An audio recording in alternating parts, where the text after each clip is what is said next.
mare per me racconta la storia di Angela Maria Ieta, che nacque in questa casa rosa davanti al mare e in mare morì in Argentina quando fu buttata da un aereo nell'oceano dal regime militare. Quindi io vengo sempre qua al mare, in questo punto davanti a casa sua, perché è un luogo di identità importante per me. E ogni volta che sono qua penso alla linea della sua vita, no? Nata davanti al mare, morta nel mare, nata nel paese al sud dell'Italia, morta in un paese nel sud del mondo per la libertà del paese dove si era trasferita.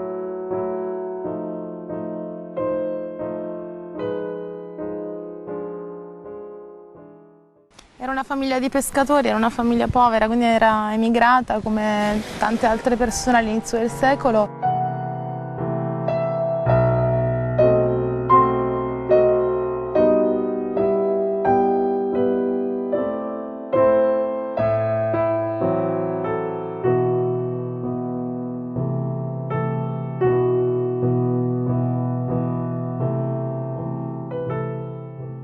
Poi a Buenos Aires aveva sposato un altro fuscaldese emigrato, Umberto Gullo, e nacquero 4 figli. Il secondo fece politica molto attivamente, tanto da diventare ministro all'età di 25 anni.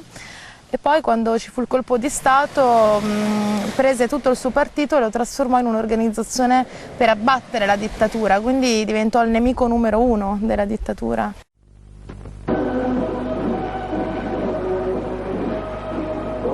Número 1 de la Junta Militar.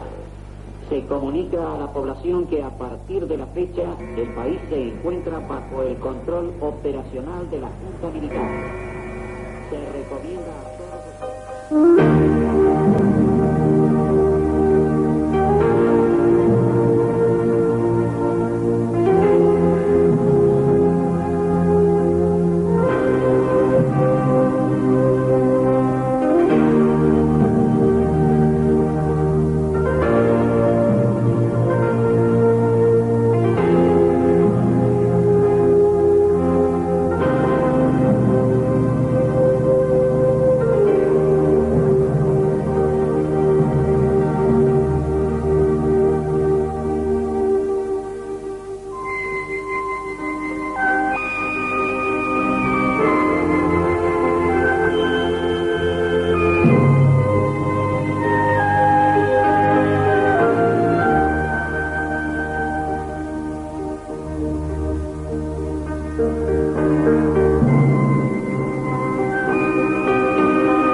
Rimane la scuola dedicata a lei, che nel 2007 abbiamo combattuto molto per avere l'attuale luogo di memoria. Abbiamo fatto appunto un evento con Carlos, con il nipote, per raccontare ai ragazzi chi era Angela Maria Ieta. Se non lo raccontiamo la memoria rischia di perdersi. Angela era soprattutto una madre, una donna che combatteva per la salvezza del figlio, ma in un'ottica collettiva. Combatteva non solo per la salvezza di suo figlio, ma anche per la salvezza degli altri ragazzi che combattevano per un'idea di libertà e di giustizia, quindi contro il regime. È una madre coraggio, una donna che ha insegnato con la sua testimonianza che non avere coraggio è peggio che morire.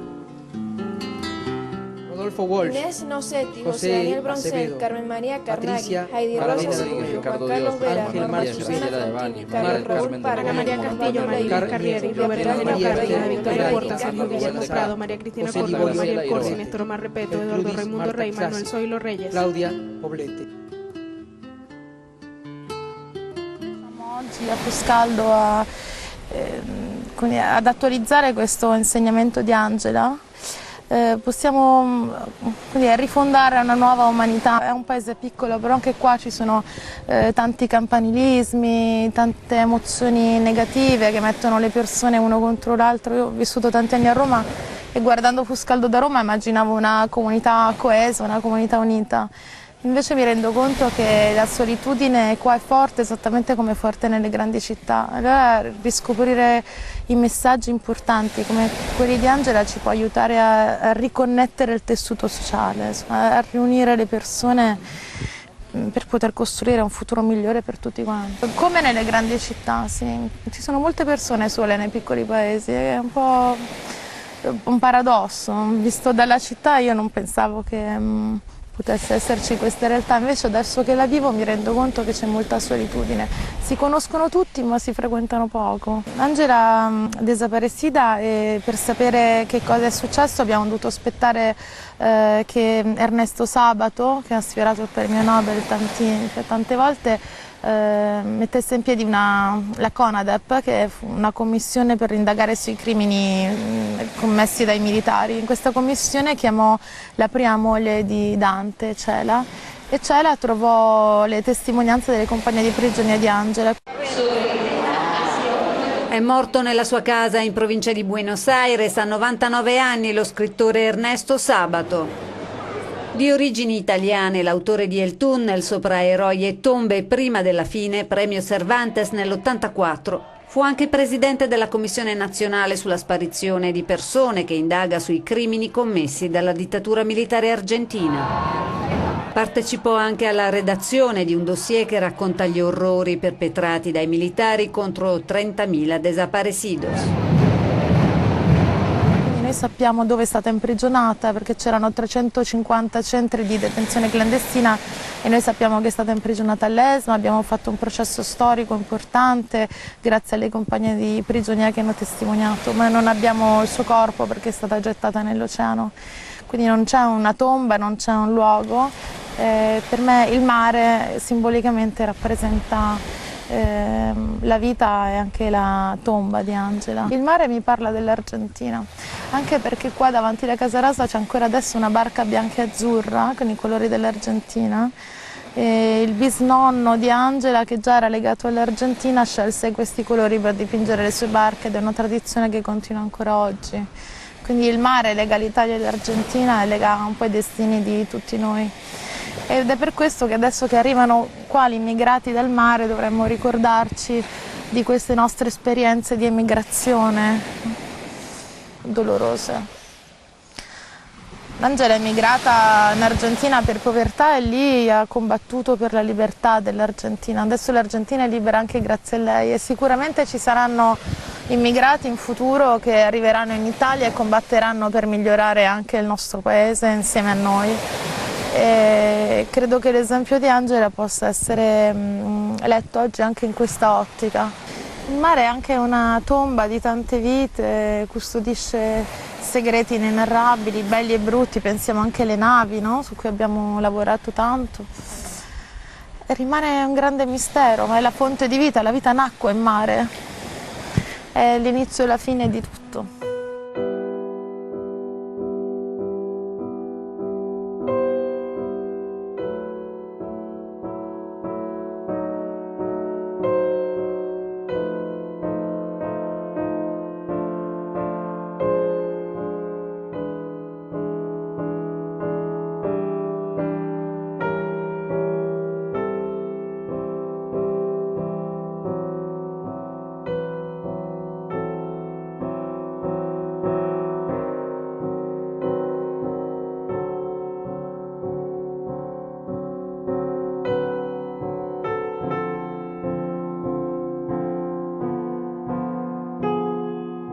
Es una emoción muy grande, una sommatoria di emozioni. È un'emozione molto grande, è un arcobaleno di emozioni. La prima che posso descrivere è la felicità, ma mi costa fatica racchiudere tutte queste emozioni in una sola parola.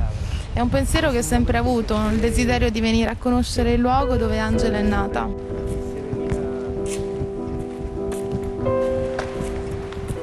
Lo so che non capisci, benvenuto. Grazie. Sì, mi ricordo tuo papà. Assomiglia molto al papà, lo sai? Mi fa piacere, grazie. Grazie, grazie.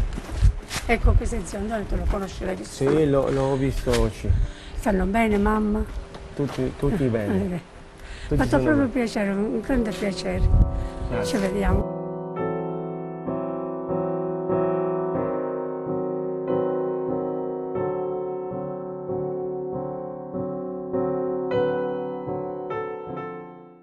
Angela è molto más che una Angela è molto più di una nonna.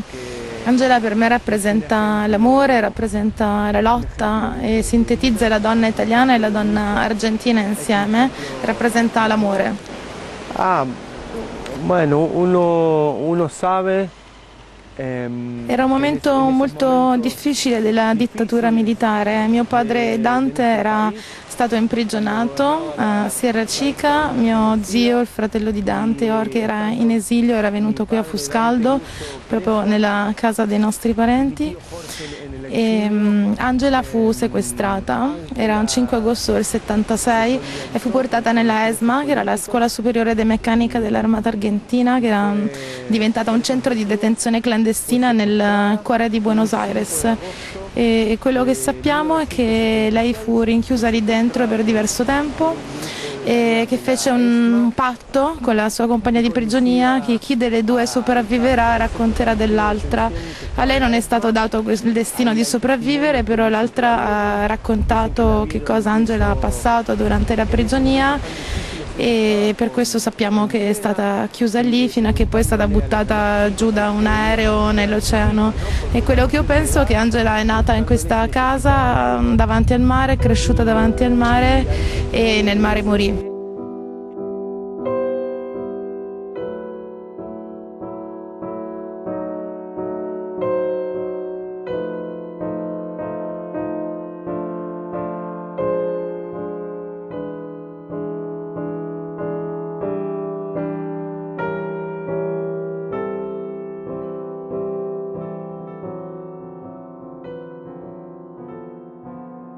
Quando era chico, chissà un po'. Quando ero piccolo sì, ho provato sentimenti di questo tipo, però poi dopo crescendo ho imparato a fare un bilanciamento e a capire che quello che il peronismo e la politica e l'Argentina mi hanno tolto è molto meno di quello che il peronismo, la politica e l'Argentina mi hanno dato.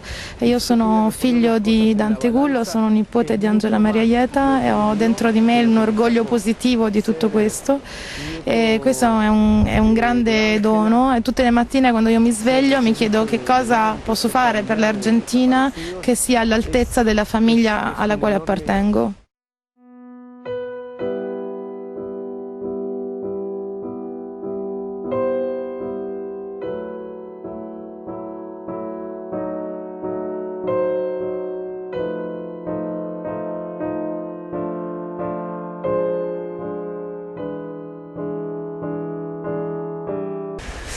Es una emoción muy grande.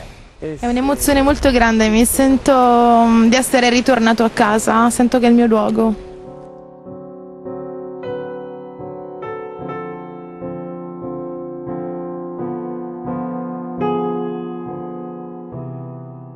Respiri qua la storia della tua famiglia. Veía el mar, veía. Stamattina mi sono svegliato molto presto, sono venuto a passeggiare qua e immaginavo mia nonna molto piccola che giocava davanti al mare.